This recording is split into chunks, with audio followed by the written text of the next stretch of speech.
His health had deteriorated significantly during the troubled construction of his other final project, the SS Great Eastern. A testament to his love of innovation, getting the huge ship afloat drained an ailing Isambard's last reserves of strength. The Great Eastern, I think, hurt him personally because it was seen as such a white elephant, and the failure of that launch was humbling. The ship was very successful as a cable-laying ship, but after a while, even that bit of usefulness came to an end. There were no more big cables to lay, no big oceans to conquer in that way. It's just too big. And he never goes to Australia. He had a limited life. Just weeks before Brunel's death, on a trial voyage, an engine blows up. Not due to bad design, but just human error. 5 men were killed and several others seriously injured. Brunel never recovered from this blow.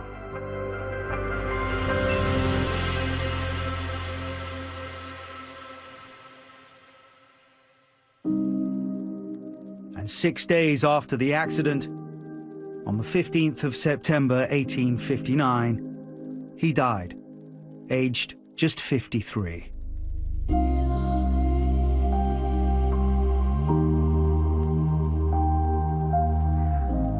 Britain's greatest engineer was laid to rest in the family vault at Kensal Green Cemetery in West London. He died very young, even for the Victorian period he was young. So I think there was a great sense of grief. Brunel's funeral was an occasion for, obviously, family and friends to pay their respects. But what's interesting is the number of members of the public who lined the route, and also an awful lot of railway workers joined the procession as well, which is a great tribute to him, because the Great Western Railway was a difficult project. Quite a few of them lost their lives. If I am on the train from London to Bristol, first thing you do as you come out of Paddington is you pass by Kensal Green, where Brunel is buried, and his father's buried, and my grandmother's buried, and my father.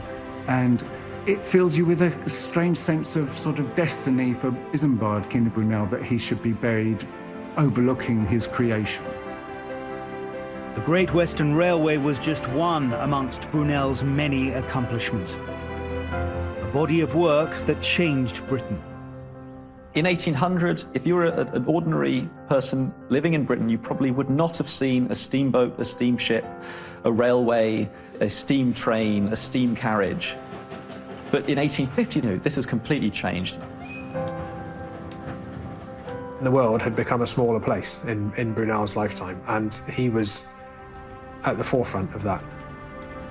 The only way you can understand Isambard's genius is to think of the world in which he was born into, and to see the degree to which he changed it.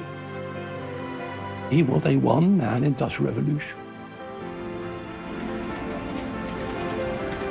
Even today, 200 years on, people are traveling on his railways and traveling through his tunnels and driving over the bridges that he's created. So it's incredible that for such a long time, his work has become just the fabric of almost our everyday lives. I think that's why his legacy is so enduring in Britain. It is Brunel, the engineering visionary, who stares confidently out from this famous photograph. But it's only one part of his story. There is the secret, Isambard. Within this great heroic Victorian shell, this cigar chomping guy in his top hat is a beating human heart. He has these huge ambitions and huge talent, of course, that he has no doubt about at all. And then on the other hand, there's this racking doubt about his future, about whether things are going to work out. And those two coexist. Utterly fascinating character. Extraordinary man. They broke the mold.